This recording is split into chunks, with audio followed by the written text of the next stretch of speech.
Assalomu alaykum qadrli Winners Academy YouTube kanalimizning obunachilari. Bugun sizlar bilan yangi tandirdan uzilgan bitta podkastda ko'rishib turibmiz. Bugungi podkastimiz mehmoni Toshkent davlat yuridik universitetini qizil diplom bilan bitirgan Zulfiya mukofoti sohibasi, 10 ga yaqin davlatlarda bo'lib, hatto Germaniyada bir hafta ichida ham IELTS ham TOEFL imtihonidan C1 natijani qo'lga kiritgan shogirdimiz Gulruxsora begim Abdusaidova. Gulruxsora begim, sizni podkastda ko'rganimizdan juda ham mamnunmiz. Assalomu alaykum. Va alaykum assalom. Keling, winnerlarimizga bir og'iz o'zingizni tanishtirib o'tsangiz. Men Gulruxsora begim Abdusaidova, 2003-yil Toshkent shahrida tug'ilganman, ammo bolaligim Surxondaryo viloyati Termiz shahrida o'tgan. Mana bilasiz, Termiz shahridagi 3-umumiy o'rta ta'lim hamda 15-umumiy o'rta ta'lim maktablarida tahsil olganman va Toshkent davlat yuridik universitetiga 2021-yil kirdim. Va endi bu yil universitetimizni qizil diplom bilan bitirdim, aytib o'tganingizdek, va bir haftadan so'ng Xudo xolasa Amerika davlatining Pensilvaniya shtatida joylashgan Penn State University School of Law'ga to'liq grant asosida o'qishga magistratura bosqichiga ketyapman. Ajoyib. Demak, bu podkast chiqayotgan paytda va bu podkastni ko'rayotgan paytingiz katta ehtimol bilan Gulruxsora begim Amerikada bo'ladi. Xo'p, keling Gulruxsora begim aniqlik kiritamiz.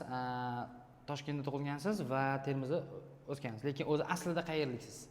O'zi aslida Surxondaryolikman. Aslida Surxondaryo, demak Surxondaryolik shogirdimiz. Demak, keling bolalikdan boshlaymiz. Mana hozir yutuqlarni sanab o'tdik. Toshkent davlat yuridik universitetini qizil diplom bilan bitirgansiz. Adashmasam, abituriyentligingizda siz bilan oldin universitet oldin ham shug'ullanganmiz. O'shanda adashmasam 7 bor edi. To'g'rimi? O'shanga 7 ga tayyorlanishimga siz yordam bergansiz. 7 IELTS bor edi.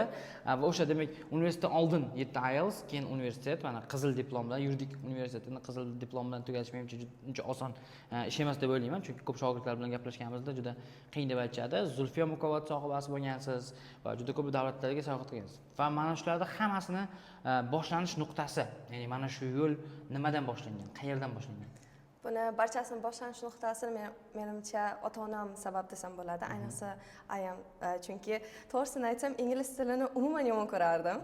Chunki o'zi maktab paytimda 6-sinfdan 11-sinfgacha rus tili va adabiyot fanidan fan olimpiadasiga borardim. Bilasiz, bilimlar bellashuvi bo'ladi. Shuning uchun meni ota-onam shu fandan, ya'ni shu fandan meni o'qituvchi bo'ladi deb aytganlar, ammo endi ota kasb ketganmiz, chunki dadam ham huquqshunoslar, men oyog'imni turib olganman, yo'q, dadam men Toshkent davlat yuridik universitetiga kiraman deb. Keyin shunda bo'lmasam, qizim ingliz tili o'qishing kerak desa, keyin men ingliz tili o'qigim kelmayapti deb rosa o'tirgandim. Keyin bilasiz, o'sha paytda grammatika o'qib olib kirsa bo'ladi, hozir ham xuddi shunday, ammo ayam meni qo'limdan sudrab IELTS ga olib borganlar, IELTS ga tayyorlanasan deb. O'sha paytda yomon jahlim chiqqan, achig'im chiqqan, xafa ham bo'lganman, ammo hozir qarab turibsizki, taqdir taqozosi bilan Amerikaga shu ingliz tillar dunyosiga ketyapman. Ingliz tilini o'rganmasdan, lekin ularda menimcha juda ko'p qismiga erishib bo'lmasdi. To'g'ri. Endi boya o'zingiz aytib o'tdingiz, ota kasb bo'lgani uchun shu huquqshunos bo'lishga qaror qabul qildim degan fikr shakllanganini aytib o'tdingiz. Endi keyingi savolim, aynan mana shu universitetga kirdingiz va adashmasam byudjetga o'qishga kirgansiz, to'g'rimi? Yo'q, kontraktga. Demak, mana shu yuridik universitetga kirdingiz. Demak, ota kasb huquqshunos bo'lganda, menimcha yoshlikdan orzu qilgansiz mana shu universitetga qadam qo'yish, unda anaqa qilish va tasvirlab bera olasizmi? Birinchi kun mana universitetga kirdingiz, universitet binosiga qadam qo'yganingizda sizda qanaqa tasavvur, qanaqa hissiyotlar bo'lgan? O'zi menda shunaqa bir odat bor, biron bir ishga hali o'sha maqsadga erishmagunimgacha o'sha universitet binolari, ya'ni ulardagi o'quv dasturlarini ko'rmaslikka harakat qilaman, o'zimda shu intrigani saqlab qolish uchun. Shuning uchun ham men universitetimizda to'ki DTM imtihonlaridan topshirib chiqmagunimgacha umuman universitetimiz haqida ma'lumot olmasdim. Dadam ham aytadilar, imtihondan o'tib olgan, xudo xolasa keyin o'zim aytib beraman derdilar. Ya'ni uyda ham huquq bo'yicha unchalik ko'p gaplashmaganmiz, ammo universitetga kirganimda juda ham biz universitetimizda 3 ta binosi bor, hozir 4 ta binosi. O'sha ayniqsa eng eski binosi, ular hozir UNESCO bo'yicha nimada turibdi, UNESCO Heritage da turibdi. 1875-yilda qurilganligi sabab o'sha binoga kirish, biz uni kulib g'ishtli bino deb aytamiz. Juda ham ta'sirlandim, chunki dadam o'qigan joyda men ham o'qiyapman, chunki dadam ham qizil diplomga bitirganlar, men ham qizil diplomga bitirdim. DTMdan imtihonidan o'tib 177-45 bo'lishiga qaramasdan baribir kontraktga tushib qoldik, ammo baribir xursand bo'lganlar dadam, chunki mana qizim meni orqamdan ketyaptilar deb, o'zim ham shundan ilhomlanib, juda ham xursand bo'lib, birinchi kunim kunimdan boshlab shu 4 yil davomida eng qo'limdan kelgan barcha imkoniyatdan foydalanib, eng katta yutuqlarga erishishni o'sha paytda o'zida maqsad qilib qo'ygandim. Ajoyib. Endigi savolim mana universitetga kirib o'qilganda shunaqa anavilar bo'ladi, o'quvchilarda o'zida umuman talabalarda o'zida shunaqa hissiyotlar bo'ladi, ya'ni universitetga kirdim bo'ldi bu yog'i yaxshi bo'ladi, lekin o'qish jarayonida o'zi birin-ketin qanaqadir qiyinchiliklar paydo bo'lib ketaveradi. Mana shu talabalik jarayonida Toshkent davlat yuridik universitetining talabasi sifatida 4 yil o'qish mobaynida sizda mavjud bo'lgan eng katta qiyinchilik nimada bo'ldi? Eng katta qiyinchilikda menimcha nima desam bo'lar ekan, chunki men tez adaptatsiya davri bo'ladi menda, ya'ni juda ham katta qiyinchiliklar ko'rmadim ota-onamdan uzoq yashashga, chunki dadam bilan ayam Surxondaryoda yashashgan bo'lsa, men o'zim 4 yil Toshkentda yashadim. O'shani ichida ham 1 yil Yevropa bilan Yaponiyaga ketganim, shuning uchun menda misol uchun ota-onadan uzoq yashashda unchalik qiyinchilik bo'lmagan. Ammo eng katta qiyinchiligim menimcha bu o'zingizda yangi odamlar bilan tanishib ketib, ular bilan uzoq davomida muloqot qilish bo'lsa kerak. Va yana bitta qiyinchiligim bu o'zingizga o'zingiz responsible bo'lasiz, ya'ni mas'uliyat o'zingizning yelkangizga qoladi. Ertalab turishga rosa qiynalardim, to'g'risi darsimiz chunki 8:30 da boshlanardi. Biz u yerda 7:30 da chiqib ketishimiz kerak bo'ldi. O'sha narsaga sal qiynalmagan bo'lsam, qolgan fanlar, do'stlar, mana shunaqa social activities bular hammasiga ulgurganman va maza qilib universitet davrini o'tkazganman. Demak, talabalik davrida qiyinchiliklardan ko'ra ko'proq boyagi yoqimli hissiyotlar bilan o'tgan. Zo'r. Endi keyingi savol, mana yuqorida ham aytib o'tdik, men aytib o'tdim, siz aytib o'tdingiz.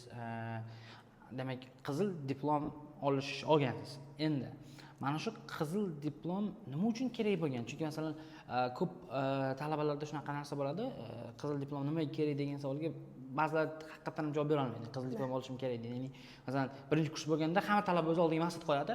Men deydi bakalavr qizil diplomni tugataman. Lekin o'qish jarayonida kimdir bu fikrdan qaytadi, kimdir uchun juda qiyin tuyuladi. Siz aynan nima uchun qizil diplom olishni xohladingiz va qizil diplom siz uchun nimani anglatadi? Afsuski bizda mana shu O'zbekiston yoshlarida bitta yomon fikr bor. Universitetgacha o'qiyman, abituriyentlik paytimda universitetga kirib o'qishimni tashlab qo'yaman deyshadi. Qizil diplom aslida nima uchun kerakdi menga? Men o'sha universitetga birinchi kursda, birinchi bosqich talabasi bo'lganimdayoq chet elda o'qishni niyat qilganman, maqsad qo'yganman. U yerga esa bizda GPA degan narsa bor, ya'ni barcha fanlardan to'plagan ballingizda o'rtacha balli, o'sha GPA baland bo'lsa, mana hozir grant yutib ketyapman, o'sha grant berish ehtimoli balandlashadi. Ya'ni misol uchun meni 5lik bo'lsa, GPA 5 dan to'g'ri 93, ya'ni bu 90% dan baland degani. Va bu degani siz nafaqat o'qidingiz, balki o'qib turgan paytda o'zidayoq boshqa narsalar bilan ham shug'ullanib, o'zingizni ustingizda ishladingiz deb chet el universitetlariga bu belgi bo'ladi.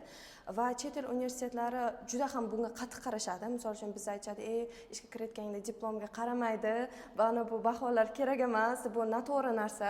Hammaga kimni ko'rsam chet elga o'qimoqchi bo'lsalar, doim aytaman, baholaringizga qarang deyman. Chunki chet el universitetlarida fanlari bizdan 3-4-5 barobar qiyinroq o'qish. Shuning uchun ular bola o'qishni tashlab ketmasmikan va biz berayotgan fanlarimizni, bilimlarimizni o'zlashtira olarmikan deb, shuning uchun sizning baholaringizga qaraydi.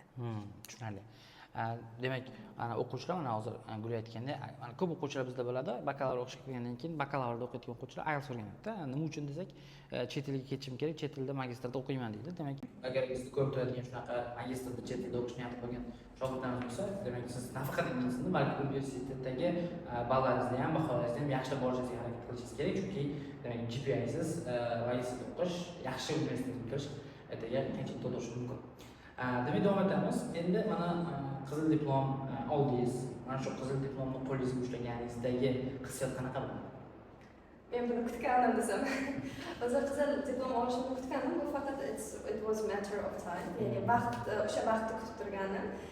Olib endi juda ham xursand bo'ldim, chunki bizda xalqlar do'stligida bizda taqdirlash marosimi bo'ldi va bizda O'zbekiston Respublikasi Oliy sudi raisi bizga o'zlari topshirdilar qizil diplom bilan bitirganligimiz uchun, ya'ni har xil vazirlar bizni universitetimizni o'zini bitirib ketgan insonlarga biz shu a'lo baholarga bitirgan talabalarga alohida topshirishdi.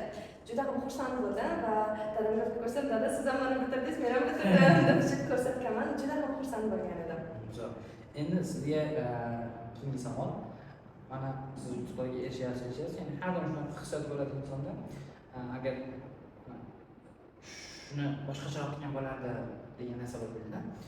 Sizdan endi savol bermoqchiman. Deylik, o'zingizda 7-8 yil oldingi kuniga qanaqa maslahatlar bergan bo'lardingiz?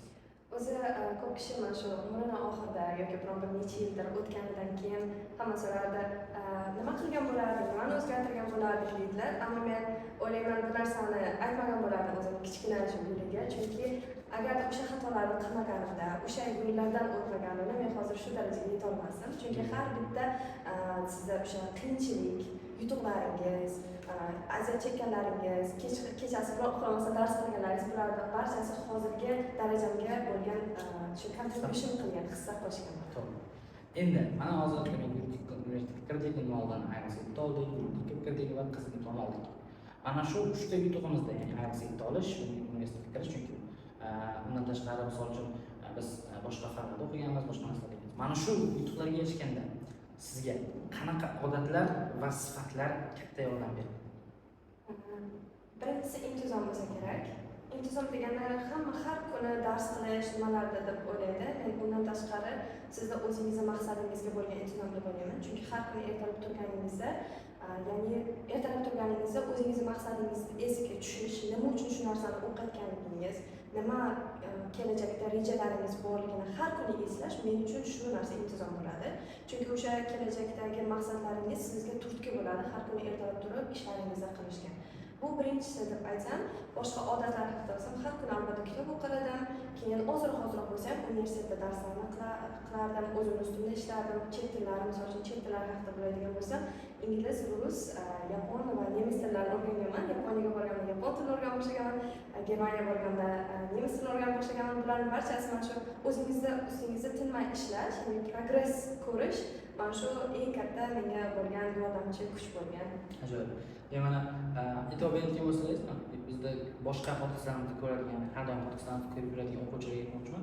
Mana biz o'zimiz Venus Academy o'quv markazimizda intizomni birinchi o'ringa qo'yamizda va diqqat bilan e'tibor beradigan bo'lsangiz, shu paytgacha podkastimizda chiqqan har bitta inson o'zini asosiy yutuqlariga eng katta sababchilardan bittasini aynan mana shu intizomda deb bilyapti. Shuning uchun bizni ko'rib turgan yoshlar, hali endi o'ziga maqsad qo'ygan yoshlarga shuni aytmoqchi bo'lardimki, agar siz katta bir yutuqqa erishmoqchi bo'lsangiz, albatta siz uchun bu intizom eng kerakli narsa hisoblanadi. Demak, mana birinchi bo'limimizda uni xulosa qiladigan bo'lsak, demak, yutuqqa erishish uchun intizom va reja kerak va o'z oldingizga albatta katta maqsadlar qo'yishingiz kerak va o'sha maqsadlarni o'zingiz sevishingiz kerak. Ya'ni o'sha maqsadlarga sevish va undan tashqari menimcha o'ziga bo'lgan ishonchni yo'qotmaslik eng katta rol o'ynaydi. Va bundan tashqari o'rganganimiz bu bo'limdagi eng asosiy narsa magistrga kirmoqchi bo'lganlar albatta bakalavriada GPA to'g'irlashingiz kerak. Demak, endi ikkinchi bo'limga o'tamiz. Bu ta'limdagi boshqa yutuqlar va xalqaro tajribalar. Xo'p, mana hozir siz boya aytdingiz, o'qish jarayonida, ya'ni bakalavrda o'qiyotganingizda 1 yil Yaponiya va Germaniyada bo'ldingiz, to'g'rimi? Demak, keling mana shu haqida gaplashaylik. Mana shu Yaponiya va Germaniyadagi almashinuv dasturlariga kirish jarayoni qanaqa bo'ldi? Bu o'ylashimcha bu universitetimizga katta rahmat deyman, chunki universitetimizda, ya'ni Toshkent davlat yuridik universiteti juda ham katta imkoniyatlar bor talabalar uchun. O'sha xalqaro musobaqalarga qatnashmoqchi bo'lsangiz, universitet borib kelishingizni to'lab beradi. Hamma chiptalar, mehmonxonalarga yozishingiz, ya'ni 10-15 kuningizni to'liq qoplab beradi. Va undan tashqari biz universitetimizda Xitoy, Italiya, Germaniya, Polsha, Yaponiya va boshqa davlatlar bilan shartnomalar tuzilgan va biz talaba almashinuviga boramiz. Mana shunaqa paytda bizning universitetimizning xalqaro bo'limida eng talantli, ya'ni iqtidorli yoshlarni, talabalarni yig'ib olish maqsadida tanlov e'lon qilinadi. O'sha tanlovga siz hujjat yig'ib borasiz. O'sha hujjat yig'ib borganingizda siz albatta birinchi til sertifikatingiz, undan tashqari boshqa yutuqlaringiz, universitet hayotiga qo'shgan hissangiz va boshqa yutuqlar, maqolalar chiqarganingiz, shularni hammasi inobatga olinib, eng yaxshi talablar tanlab olinadi. Misol uchun men Yaponiyaga borayotgan bo'lsam, Yaponiyaga bizning universitetimizning o'sha yili 2023-yilda borgan bo'lsam, o'sha yili universitetimiz tomonidan Nagoya universitetiga faqatgina yagona men bitta talaba jo'natilganman. Bitta men jo'natilgan edim. Regensburg universitetiga 3 ta talaba bo'lganmiz. Shundan ham birinchi bo'lib shu ro'yxatni ichida men ismim turgan edi. Xo'p, endi o'sha Yaponiya va Germaniyadagi tajriba va kechmalar qanaqa bo'ldi?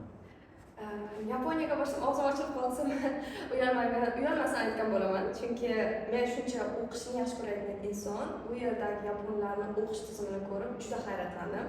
Ayniqsa ularning o'qitish sistemasi, misol uchun yapon tilini o'rganayotganimda bor yo'q 5 oy o'rgangan bo'lsam, hozirgi kunda suhbat darajasida bemalol gaplashib muloqot qila olaman va hozir umuman yapon tilini kitoblarini ochmay turib, men hozir suhbat darajasi bemalol suhbatga kirishib ketishim mumkin. Ya'ni ularning shu o'qitish sistemasi juda ham tizimli, juda ham rivojlangan ekan. Ondan tashqari kutubxonalardagi bolalarni aytsam, 24 soat o'tiradiganlar bor ekan. Bu unaqa mubolag'a emas, chunki juda ham zo'r talabalar ko'rib, ya'ni ular o'zlari uchun o'qishadi, maqsadi uchun har kuni turib borib o'qishadi. Yaponiyada o'zi aytsam, 8 ta fan o'qiganman. Bir vaqt o'zi 8 ta fan o'qiganman va voleybol musobaqasiga ham borar edim. Voleybol trenirovkasi bo'lsa, haftada 4 marta bo'lardi, 3 soatdan. Va undan tashqari yapon katta sinf o'quvchilariga, 10-11 sinf o'quvchilariga ingliz tilidan o'sha payt aksim yetar bo'lgandi. Ingliz tilidan meni dars berish uchun meni tanlab olishgandi. Buni hammasini time management bo'lganligi uchun, ya'ni vaqtni to'g'ri taqsimlash metodikalaridan foydalanganligim uchun buni barchasiga ulgurganman va hamma fanlarimni 5 ga bitirib kelganman va juda ham katta taassurotlar bilan qaytib kelganman desam bo'ladi. Ajoyib. Bundan ichida hozir bizda o'zimizda mavzuga mos bo'lgan bitta gapni aytyapsiz. Ya'ni Yaponiyada bolalarga dars o'tgan. Ingliz tili. Shu jarayon haqida ozroq gapirib berasizmi? Ya'ni Yaponiyada o'quvchilarga ingliz tilidan o'tish qanaqa bo'ldi? Ya'ni yaponlarga ingliz tilidan dars berish eksperiyensiyasi. O'zi men o'zbek qizi Yaponiyaga borib, yaponlarga ingliz tilidan dars berayotgan bo'lganman. Agar maktabini o'zini gapirib bersam, bizda maktabga oyoq kiyimlar almashtirilardi, telefonlar olib kirish mumkin emas edi. Umuman ya'ni zapislar, rasmga tushirish, videoga olish, ular hammasi taqiqlangan, chunki uning uchun siz har bitta o'quvchining ota-onasidan ruxsat olishingiz kerak. Maktabga bu universitet qoshidagi maktab bo'lganligi uchun ingliz tiliga chuqurlashtirilgan edi. Ya'ni ko'proq chet el o'qituvchilari bilan hamkorlikda o'qituvchilar olib kelinar edi. Shuning uchun bu universitetga biron bir ortiqcha narsalar olib kirish, misol uchun yegulik yoki ichimliklar olib kirish mumkin emas, faqat hamma narsasi maktabda ichida edi. Agar dars jarayoni aytadigan bo'lsam, bitta sinfda 42 ta talaba bor edi. Eng qizig'i shu dars o'tayotganimizda men bilan yana 2 ta o'qituvchi bo'lgan, ya'ni 2 ta talaba bo'lgan bo'lsa, hammasi jim o'tiradi. Chunki bilasiz, bizda 15 ta talabaga dars o'tishimiz qiyin. Juda ham tinch bo'lmaydi, shovqin bo'lib ketadi, bir-biri bilan gaplashadi, ammo Yaponiyada talabalar sizga qarab turadi, ustoz nima der ekan deydi. Shunday qarab turadi-da, har bitta aytgan gapingizni yoza oladi. Chunki ular o'qituvchilar u yerda behuda narsalar gapirishmaydi, umuman kerak emas bo'lgan mavzular o'tilmaydi, faqat o'sha mavzular imtihonga tushmaydigan narsalar o'tiladi. Shuning uchun talabalar diqqat bilan har bitta aytgan so'zingizga qarab turadi. Undan tashqari eng qiziq narsa bilasizmi nima? Bizda agarda dars jarayonida mavzu o'tmasangiz, siz o'sha narsani uyga vazifa qilib bera olmaysiz, to'g'rimi? Chunki bolaga men buni tushuntirmadim deysiz. Ammo Yaponiyada siz dars jarayonida o'tgandan tashqari yana qo'shimcha yodlagan so'zlar, mavzular berib yuborsangiz bo'lar ekan. Chunki bolalarning o'zi uylarida o'tirib, anavlardan dictionary, ya'ni ularda jisho deyishadi yapon tilida. O'shandan kichkinagina elektron kompyuterga o'xshab o'shandan foydalanishib, o'zlari tarjima qilib, yodlab, tayyorlanib kelishar ekan. Ajoyib. Xo'p, endi siz shu yuqorida o'zimiz intervyuda tashkil etayotganingiz 45 betlik Niderlandiyada maqola yozib bu bizda xalqaro musobaqa bo'lgan, xalqaro jinoyat huquqi bo'yicha o'zim huquqshunos bo'lganligim uchun biz shu yo'nalish bo'yicha Gaga shahri, ya'ni Niderlandiya qirolligidagi joylashgan Gaga shahriga borib, o'sha xalqaro jinoyat sudida qatnashganmiz va o'shanda biz apellyatsiya yozganmiz. Ya'ni men advokat bo'lganman, himoyachi va o'sha sudlanuvchiga men apellyatsiya yozganman. O'shanda 45 betlik, 45-50 betlik bitta odam uchun o'zi bitta jamoada 3 ta yoziladi. Ya'ni umuman biz 150 betlik yozganmiz ingliz tilida. Ingliz tilida mana shu jarayon 100 balldan 93 ball olgan. O'zimni o'sha apellyatsiya defense counsel deyiladi, ya'ni advokat tomon. Men defense counsel sifatida eng baland ballni, ya'ni 100 dan 93 ball olganman. Bu demak musobaqada siz 100 dan 93 ball shunaqa narsa olgansiz. Hop, mana shu jarayon haqida tushuntirib olasizmi? Demak, men tushunishim bo'yicha siz o'sha musobaqada demak bir sud jarayonida qatnashyapsiz va advokat sifatida apellyatsiya jarayonida o'sha apellyatsiyani yozib o'tyapsiz va ular sizni tekshirib beradi, qanaqa darajada puxta va yaxshi yozilgan. Shunday bo'ladi. Boya aytib o'tganimdek, universitetimizda juda katta imkoniyatlar bordir. Mana shu ham ulardan biri bo'ladi. Biz misol uchun har xil universitetdan har xil musobaqalar bor. Vismut degan musobaqa bor, Singapur, Gonkongda bo'ladi. Yaqinda Gonkongga borib kelish, JSAP degan bor, Washingtonda bo'ladi. Mana bizdagi ICC Moot Court deb aytishadi, ya'ni International Criminal Court, Moot Court bu Gaaga shahrida bo'ladi va bularga hammasiga talabalar qatnashadi. Men ham shundan qatnashganman va men advokat sifatida o'sha simulyatsiya, sud simulyatsiyasi bo'lgan va o'shanda yozgan ishim uchun 193 ball olganman. Ya'ni qanchalik darajada argumentlarim puxta tayyorlanganligi va qanchalik darajada men o'zimni himoyachi sifatida o'sha sudlanuvchini himoya qilib, uni aybsizligini ko'rsatganligim baholangan. Endi o'zimizda O'zbekistondagi mukofotlar haqida gaplashaylik. Zulfiya mukofotini olish jarayoni qanaqa bo'ldi? Juda qiyin bo'ldi desam bo'ladi, chunki bizda yutganimizdan keyin bilasiz, har bitta viloyatdan ikkitadan bo'ladi, Toshkent shahridan ham. Bitta qizimiz Qashqadaryo viloyatidan 13 yil tayyorlangan ekan, Zulfiya mukofotiga 13 yil hujjat topshirdik. Men aytdim, menda sizday sabr yo'q dedim, chunki men birinchi marta hujjat topshirishdim va birinchi marta o'zi oldim. Bu juda ham katta yutuq, chunki hamma Zulfiya xonim qizlar deymiz biz o'zimizda o'tirib shu davrada yig'ilib o'tirganimizda kim necha yil topshirgan deb bir-biriga aytadi, savol beradi. Shunda men birinchi marta desam, hamma menga shunday qilib qaradilar. Birdaniga so'radi, qanaqa yutuqlaring bor? Nima uchun senga birinchi yildan berishdi deb. Ya'ni Zulfiya xonim kichkinaligimdan shu birinchi marta shu televizorda ko'rganman. Televizor o'shandan keyin aytganim, balki men ham shunday qachon shunday bo'lar ekanman, mana Xudo nasib qilibdi, shunday Zulfiya xonim mukofotini ham qo'lga kiritdik.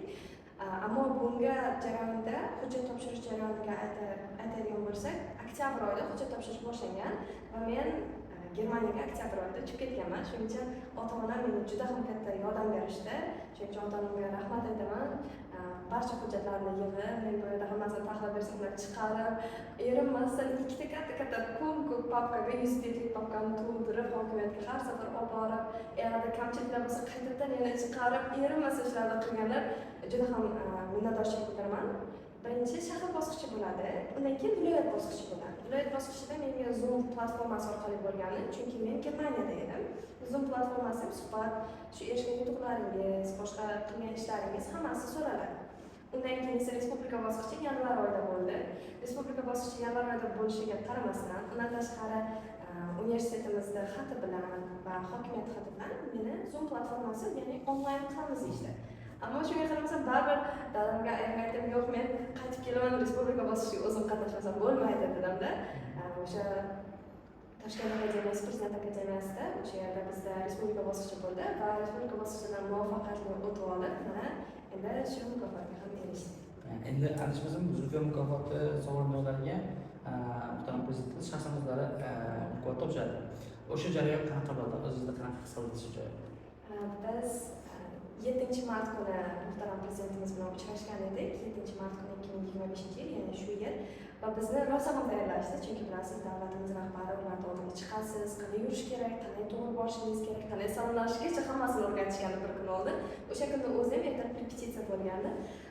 Sizga to'g'risini aytsam, menda ko'rishish hayajonidan ko'ra borayotganimcha yiqilib ketmaymanmi degan hayajon bo'ldi. Chunki baribir ko'rishganda aytdim, yiqilib ketmasam bo'ldi deb, hamma odamni oldida uyalib qolmasam bo'ldi deb shunday hayajon bo'lgan. Ammo o'zlari bilan ko'rishganimda hammasi aytsin, hayajonlandim, nima bo'ldi, nimani gaplashdilar, chunki biz prezidentimiz bilan deyarli 3 daqiqa qolib ketdik, ya'ni men bilan so'rashib, men ham ular bilan rahmat aytib gaplashayotganimizda 3 daqiqalar qolib ketdim. Shunda nimani gaplashding deb hamma qizlarimiz aytadi. Umuman hayajon bo'lmadi, ammo aytishim mumkin, menda juda chiroyli hissiyot bo'ldi. Ya'ni muhtaram prezidentimiz bilan ko'rishganimda ularni qo'llaridan olib, katta rahmat, mana shunday yuksak mukofotga meni sazovor ko'rdingiz deb aytib, ular bilan gaplashayotganda menda sokinlik, tinchlik his tuyg'usi bo'ldi, hayajondan ko'ra. Gaplashayotganimizda ular menga oila a'zolariga salom aytdi mening nomimdan, yana o'qishni davom ettir, o'zing ustida davom et, ishlashni davom ettir degan gaplar bilan menga yana katta motivatsiya berib, yelkamga yuk qo'yib ular shunday meni juda kuzatgandilar. Xo'p, endi ana magistrlikni gaplashamiz. Adashmayotgan bo'lsam, siz Pensilvaniya universitetiga grant asosida qabul qilindingiz. Va adashmasam, Pensilvaniyada ikkita universitet bor. Menimcha universitetlar uchun. Shu haqida aytsangiz, siz aynan qaysi biriga kirdingiz? Men Penn State University, ya'ni The University of Pennsylvania, meniki Dickinson Law bo'ladi, ya'ni School of Law, ya'ni huquq maktabi deb aytishadi. O'shanga men grant asosida o'qishga kirdim. Ya'ni 100% grant asosida o'qishga qo'yildingiz. Ajoyib. Endi mana shu magistrda hujjat topshirish baribir shu jarayonlari bo'ladi. Mana shunaqa jarayonda eng katta qiyinchilik, eng ko'p qiynagan bosqich qaysi bo'ldi? xat yozish bo'ladi. Motivation letter. Yes, motivation letter. Chunki sizni inson sifatida ko'rsatib turadigan narsa bu motivation letter, ya'ni motivatsion xat. Siz qabul komissiyasiga bu yerda IELTS ko'rsatasiz, baholaringizni ko'rsatasiz, resume, CV, ya'ni nima ishlar qilgansiz shu universitetda o'qib yurgan davringizda. Keyin 2 ta yoki 3 ta o'qituvchidan rekomendatsion xat, ya'ni tavsiya xatini olasiz. Ammo inson sifatida, sizni shaxs sifatida ko'rsatib turadigan narsa bu motivatsion xat bo'ladi. O'sha narsani yozishga men 3 oy yozganman. O'zi qayta redaksiyalash qilib, ya'ni edit qilib yana qaytadan yozaman. Yo'q, bu paragraf yoqmayapti, o'chirib tashlayman, qaytadan yozaman. Eng qiynalgan joyim mana shu bo'lgan. Lekin qolgan hammasi Xudoga shukr yozib topshirganman o'z vaqtida. Ajoyib. Xo'p, endi mana shu viza chiqqanini bilganingizda reaksiya qanaqa bo'ldi? Ya'ni o'qishga grantda qabul qilindingiz, bildingiz. Undan reaksiya qanaqa? Keyin o'sha viza chiqqandan reaksiya qanaqa? Endi o'qishga qabul qilinganim bitta bu universitet emas, boshqa universitetlarga ham qabul qilinganim bitta. Misol uchun Boston University School of Law, undan ham grant olganman, faqat undan sal kamroq olgan edim. U ham top 100 talikda kiradi. Undan tashqari University of California, Berkeley, unga ham UC. Adashmasam Berkeley University bu top 10 ga kiradi. Ha, top 10 talikdagi universitetga kiradi. O'sha universitetdan qabul xat olganimda haqiqatan yig'lagandim, chunki u dunyodagi eng kuchli universitetlardan bittasi hisoblanadi. Huquq bo'yicha esa 7-o'rinda turadi. Butun dunyo bo'yicha huquq ta'limi bo'yicha.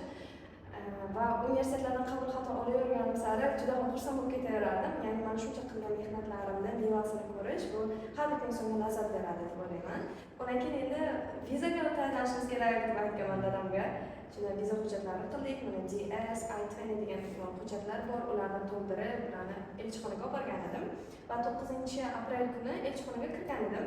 Elchixonaga kirdim. Bizda endi hozirgi policydan oldin o'sha yerda suhbatda, intervyuda sizga birdaniga aytishardi. O'tdingizmi, o'tmadingizmi? Hozir salgina o'zgartirilgan. O'sha paytida menga suhbat jarayoni bor, 3 daqiqa ham bo'lmadi. Shuni 3 daqiqa ham bo'lmadi, ammo keyin siz your visa is approved, you can go. Siz vizangiz tasdiqlandi, kelsangiz ketavering deb menga shuni aytishganda juda ham xursand bo'lganman o'sha paytda. Ajoyib. Endigi savolim, mana xudo xolasa chet elda o'sha magistrdagi universitetda o'qiganingizdan keyingi, ya'ni adashmasam 2 yil davom etadimi, 1 yil? 1 yil. 1 yil. Bundan keyingi rejalaringiz qanaqa? Endi hali aniq bir rejalarimiz yo'q, chunki hali o'qishimiz davom etsa, balki o'qiyotgan paytida, ya'ni 1 yil davomida ko'p narsa o'zgarishi mumkin. Ya'ni ertaga nima bo'lishini bilmaymiz, to'g'risini aytsak. Ammo bir rejalarimizdan biri endi bu prezidentimiz oldida ham va'da berganman, ya'ni bu O'zbekiston taraqqiyotiga o'z hissasini qo'shishda. Demak, bu bo'limizda nimalarni xulosa qila olamiz? Demak, chet el imkoniyatlarini izlashdan qo'rqmaslik kerak. Chunki juda ko'pchilikdan men eshitganman, katta orzu qilayotganda oldida har doim kimdir bo'ladiki, bu juda katta universitet, bu juda baland universitet, baribir kira olmaysan yoki baribir qila olmaysan degan narsa bo'ladi. Yoshlarga shuni so'ragan bo'larmanki, hech qachon bu narsadan to'xtamang, orzu qilishda va o'sha orzuga harakat qilishda davom eting. Albatta erishasiz, mana bu yorqin namunasini guli misolda ko'ryapmiz. Sizning til bilimlaringiz yutuqlaringizning kaliti deb bejizga aytishmaydi. Keling, sizni IELTS va TOEFL tajribangizni eshitamiz. Demak, buncha IELTS haqida gapiradigan bo'lsak, yuqorida aytib o'tdim, abituriyentligingizda IELTSda o'qigansiz va biz qaysidir qismlarda yordamlaymiz guriga o'sha paytda ustoz sifatida. O'shanda IELTS imtihon olgandim. Va undan keyin adashmasam o'tgan yili yoki undan oldingi yilda IELTSda update qilib 8 Germaniyada 8 oldingiz. Mana shu 8 haqida gapirishaylik. Overall 8 section bo'yicha qanaqa bo'lgan subskilllar natijasi? Section bo'yicha listeningni 9 olgandim, readingni bu safar ammo 8,5 chiqib qoldi, undan oldin 9 chiqqan edi. Writing 7, speaking 7,5 chiqqandi. Endi keling, mana shu listening haqida gapiramiz. Listeningni 9 olish uchun qanaqa usullarni ishlatasiz? Bu yerda ko'proq usullardan ko'ra comprehensionga qaradim, ya'ni o'sha tushunish qobiliyati. Chunki bundan oldin IELTS Yaponiyaga ketishim uchun ham birinchi marta abituriyentlik paytimda olgan 7 IELTSim expire bo'lgandi. Shuning uchun yana bir marta olgan edim Yaponiyaga ketish uchun. O'sha payt 7,5 olgandim. O'sha paytim 7,5 olishimga qaramasdan, ya'ni ozroq ko'tarildi, ammo IELTSim aynan listening qismim yana 7,5 chiqib qolgan. Ya'ni birinchi marta olganimda 7,5 edi, ikkinchi marta esa 7,5 chiqdi, ya'ni shunga stuck bo'lib qolganman. Shuning uchun ham keyin men listeningda aynan tushunish qismiga qaradim. Ko'proq ya'ni o'sha diskussiya bo'layotgan paytida ikki tomon gaplashayotgani, o'shani tushunishga, tahlil qilishga, kimda nima fikri bor, nima narsa qo'shyapti diskussiyaga, nima narsa fikr bildiryapti va va nima uchun qo'shilmayapti keyingi odam bilan mana shu jihatlarini tushunishga harakat qilib keyin albatta podkastda eshitganman. Podkastda aynan C1 darajadagi podkast eshitishga harakat qilardim. Uni ham 1.3 tezligiga qo'yib qo'yardim, chunki bizda section 3 da multiple choice bilasiz, u yerda aynan diskussiya bo'ladi. 2-3 inson gaplashadi. Shu paytda yo'qotib qo'ymaslik uchun o'zimni podkastlarni ham 1.3 tezligida eshitib, o'shani tahlil qilardim. Hop, endi readingga mana 8 oldingiz. Uni oldincha 9 chiqqan. Readingga 9-8 ganazim, men ham ko'p reading qismida 9 olaman va ko'p o'quvchilardan mana bunaqa savol tushadi. Ya'ni readingda qanaqa qilib vaqtni taqsimlash mumkin? Shu bo'yicha o'zingizda ishlatgan, o'zingiz biladigan, foydali deb biladigan maslahatlaringiz bormi? Menda qanaqa qilib taqsimlaysiz? O'zi aslida menda readingda hech qachon vaqt bilan muammo bo'lmagan, chunki birinchi marta IELTS topshirganimda 10 daqiqa vaqtim qolib ketgandi. O'sha paytda 8 chiqqandi readingim. Oxirgi martasi 15 daqiqa vaqtim qolib ketdi, chunki o'zim kitob o'qishni juda ham yaxshi ko'raman. Shuning uchun yoshlarga beradigan birinchi tavsiyam bu kitob o'qish kerak, chunki siz o'sha sabrli bo'lishga o'rganasiz. Eng katta muammo o'sha yosh talabalarda, IELTS kandidatlarda tayyorlanayotgan paytda o'sha 3 ta passageni o'qishga sabri yetmasligi bo'ladi deyman. Chunki tekst tushunmasalar keyin baribir tushunmayman, tez o'tib ketay deb o'shanda detallari, aynan javob qismlari o'tkazib yuborishi mumkin. Ikkinchisi bu speed reading, ya'ni o'qish tezligi. Bunda o'ylayman praktika bilan, ya'ni ko'p o'qish bilan o'qish tezligi ham oshadi. Shuning uchun albatta o'qish kerak va lug'atni ham kuchaytirish kerak. Chunki readingda agar lug'at bo'lmasa, afsuski savollarda ham tushunmaymiz, reading comprehensionimiz ham bo'lmaydi va yaxshi natijaga ham erisha olmaymiz. Endi keyin mana shu til o'rganish jarayonida biz IELTS o'rganyapmiz va IELTSdan sal IELTS qismiga speaking writingga qaytamiz. Undan oldin boshqa savolga o'taman. Mana hozir siz boya yuqorida ham aytib o'tdingiz, demak ingliz tilini bilasiz, rus tilini bilasiz, nemis tili va yapon tilidan ham bilasiz. Mana shu til o'rganishda qanaqa holatlar o'sha o'rganishni oson qiladi? Nima narsalar o'rganishni oson qiladi? To'rt tilni bilgan, masalan, ko'pchilik faqat bitta tilni o'rganadi, boshqa tillarda ham xuddi shunaqa emasligini bilmaydi-da. Endi siz to'rt tilni o'rgangan inson sifatida umumiy qanaqa xislatlar o'sha tilni o'rganishda yaxshiroq yoki tezlashtirib amalga oshirish mumkin? Bu birinchi navbatda vaqtni to'g'ri taqsimlash va bir necha tilni o'rganayotganda ularni taqqoslab, bir-birlarining farqlari va o'xshashlik jihatlarini yod olish deb o'ylayman. Chunki misol uchun ingliz tili va nemis tillarini o'rganayotganim juda oson bo'lgan, chunki ingliz tilini bilganim uchun nemis tilidagi bir-ikkita so'zlarni o'rganganman. Ammo nemis tili ham qiyin hisoblanadi, talaffuzlari. Ammo bu narsaga endi o'rganib boshlaganman o'zi. Mana hozir demak suhbat darajasida bilsam, endi buni yana mukammallashtirmoqchiman. Ammo o'sha bitta tilni o'rganayotganda ikkinchi til bilan agar solishtirsangiz, farq qilsangiz, tahlil qilganingizda yodlab qolish eng oson yo'l deb o'ylayman. Undan tashqari assotsiatsiya ham deyishadi. Ya'ni o'zingiz bilgan tildagi so'zni yangi o'rganayotgan so'zingiz bilan bog'lab yodlab qolish. Ya'ni o'shanda yangi so'zni yodlamoqchi bo'lsangiz, o'zingiz oldin o'rgangan so'zingizni eslasangiz, osonroq bo'ladi yodlab qolishga. Hop, endi IELTSga qaytamiz. Writingdan 7 oldingiz, to'g'rimi? Hop, ko'p o'quvchilar shu writingda 7+ olishga hadab qiynaladi. Masalan, readingga 9 chiqadigan o'quvchilarda ham ko'p holatlar kuzatamiz. Writing 6 ham stack qotib qoladi. Sizda nima deb o'ylaysiz? Qanaqa holat, ya'ni nima uchun yoki qanaqa narsalarni to'g'ri bajarganingiz uchun writingga 7 oldingiz?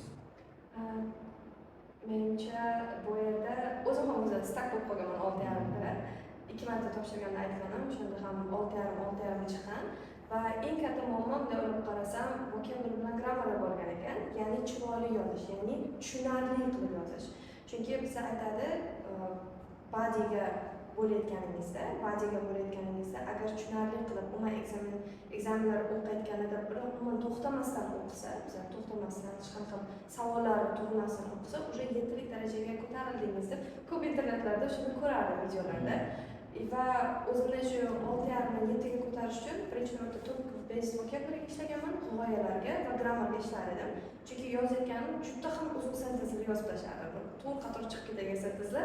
Men aytaman, kompleks bo'lish kerak, qiyin bo'lish kerak. Ya'ni o'sha grammatical range'da biz kriteriyasi bittasida o'sha baland bo'lish uchun kompleks sentence structure ishlatish kerak degan. Shu biz noto'g'ri tushunamiz.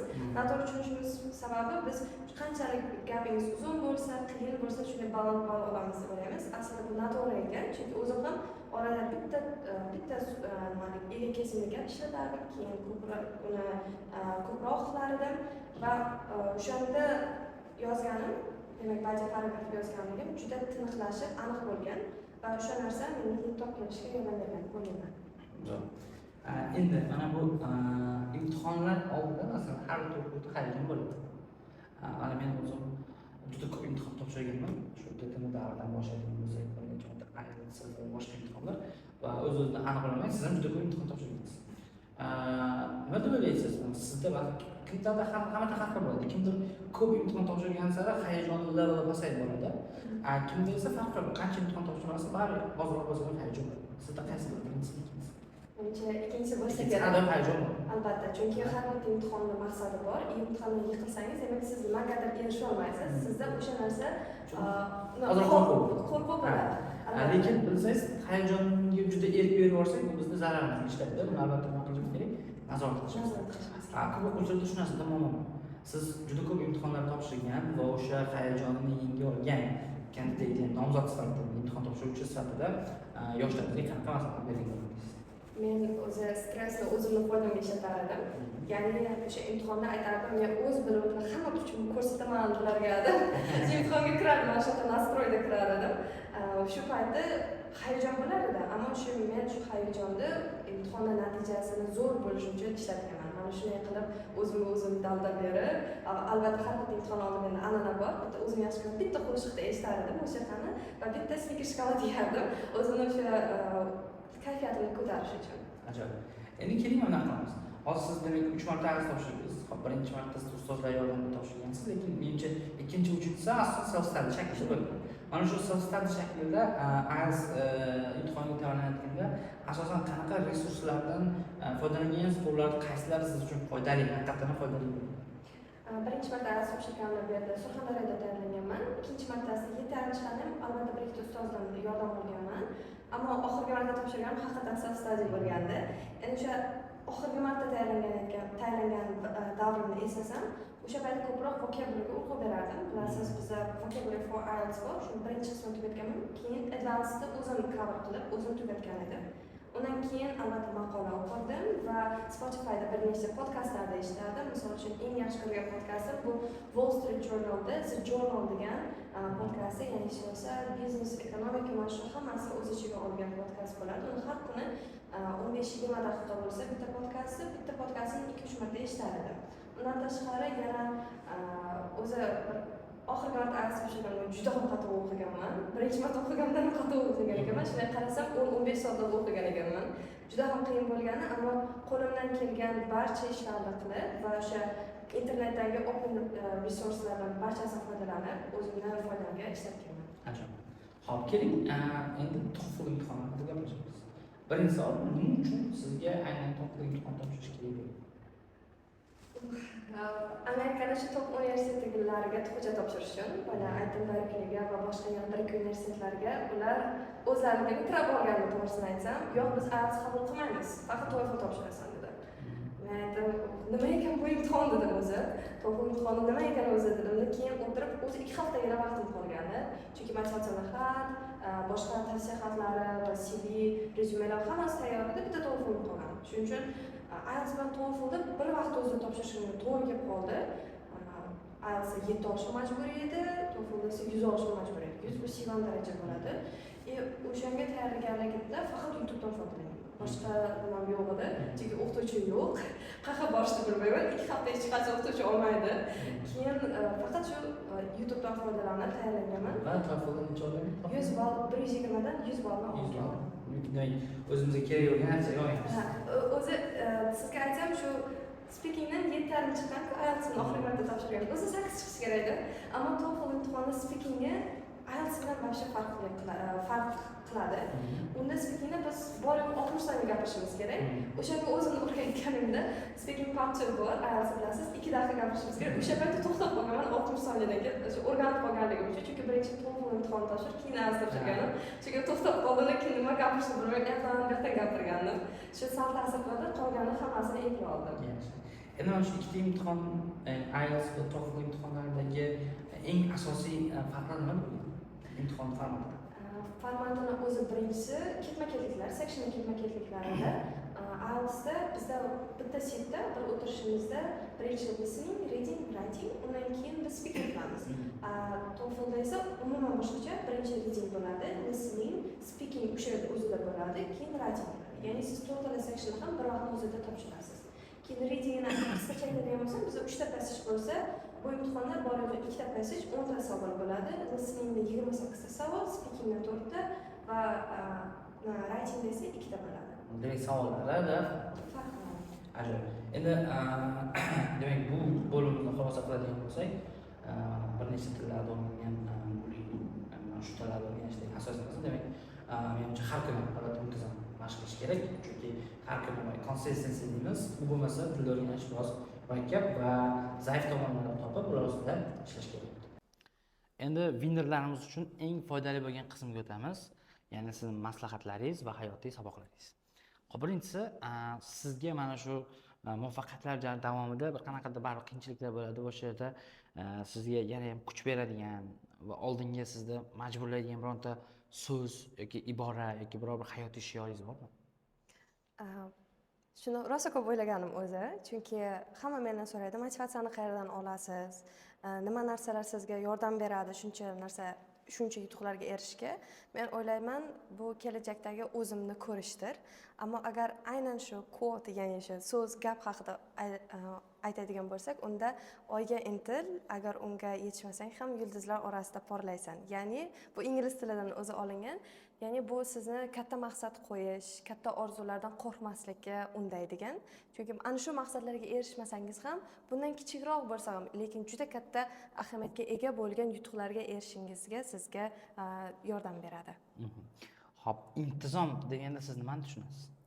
Intizom deganda men har kuni o'zingizga nima uchun mana shu ishlarni qilayotganligingiz, qayoqqa ketayotganligingiz va nima umringizni shu yotoqqa yotgan paytingizda, ya'ni o'lim to'shagiga yotgan paytingizda juda go'zal hissiyotlarni eslash va mana shu umrim davomida nima ishlarni qildim degan narsani har kuni eslash men uchun bu intizom bo'ladi.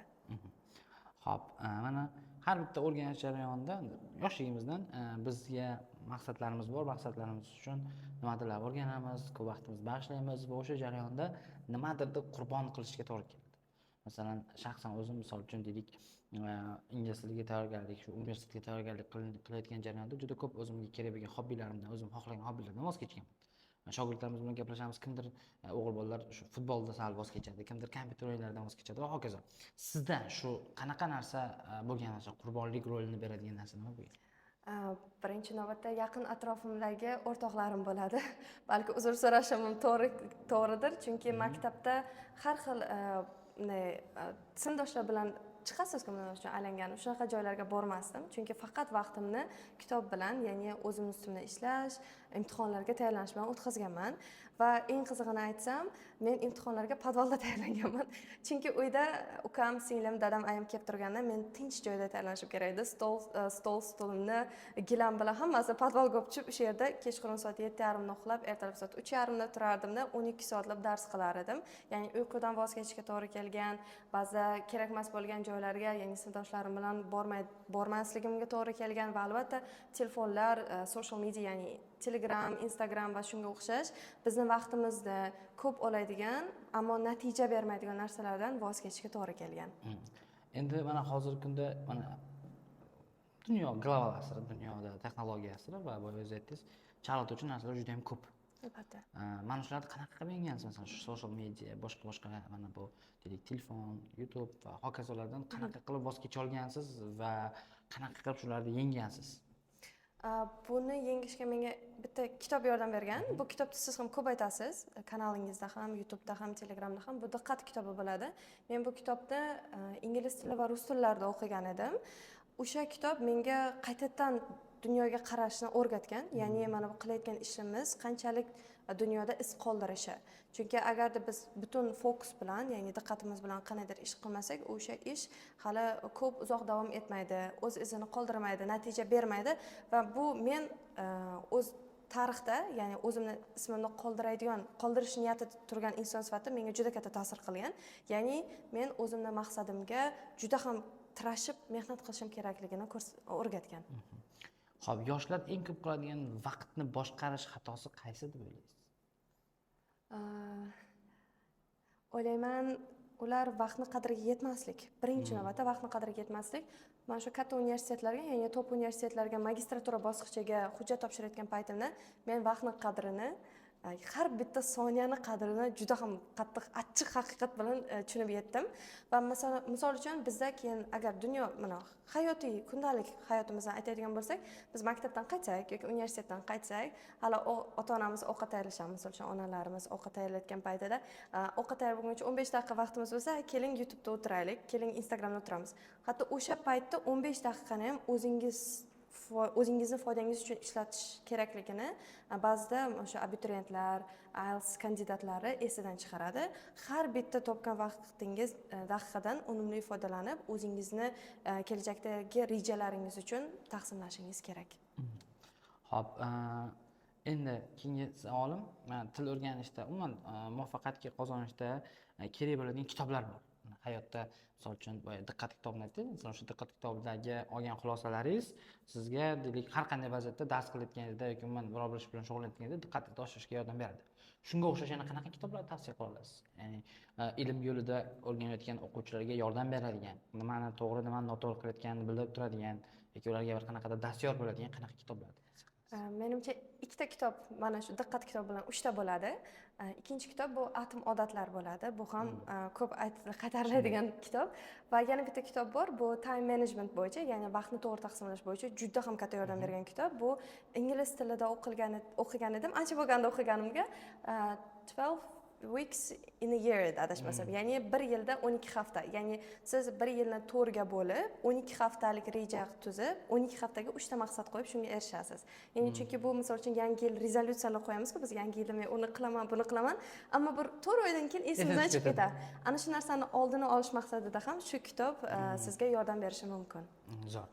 Endi mana o'zingizda mana shuncha olgan tajribangiz, shuncha olgan muvaffaqiyatlaringiz va bu muvaffaqiyatlarning ortidagi boyagi o'zingiz aytgandek uyqusiz tunlar, yoki muvaffaqiyatlar ortida bizda qanaqadir to'siqlar bo'lgan va mana shularni yengib o'tgan inson sifatida o'z yoshlarga sizni kuzatib turgan va ko'rgandan keyin sizga havas qilib kelajakda sizga o'xshashni xohlaydigan qizlarimiz bo'lishi mumkin, yigitlarimiz bo'lishi mumkin.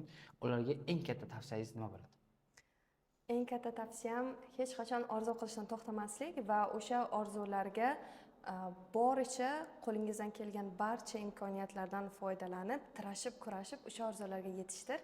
Albatta, yo'l davomida o'sha mashaqqatlar bo'ladi, uyqusiz tunlar bo'ladi, nimadir narsalar bo'lmay qoladi, erisha olmay qolasiz. Shunaqa paytlarda bir yig'lab olish kerak, haqiqatan ham. Chunki shuncha mehnat qildingiz, ammo nimagadir erisha olmadingiz, ammo bundan juda ham qayg'u chekish kerak emas. Bu sizga dars bo'lishi kerak. Ya'ni qayerda nima xato qildim va o'sha xatolarni tahlil qilib, o'sha xatolarni qaytarmaslik uchun o'zingizga yana ko'proq ishlashingiz kerak.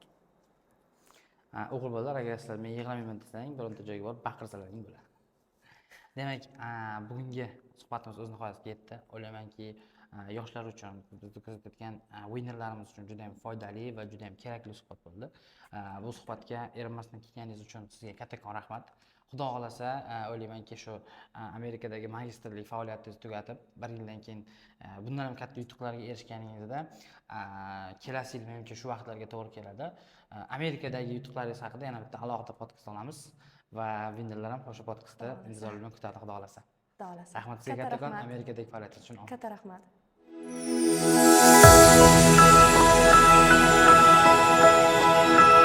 Winners Academy. Biz bilan g'alaba qozoning.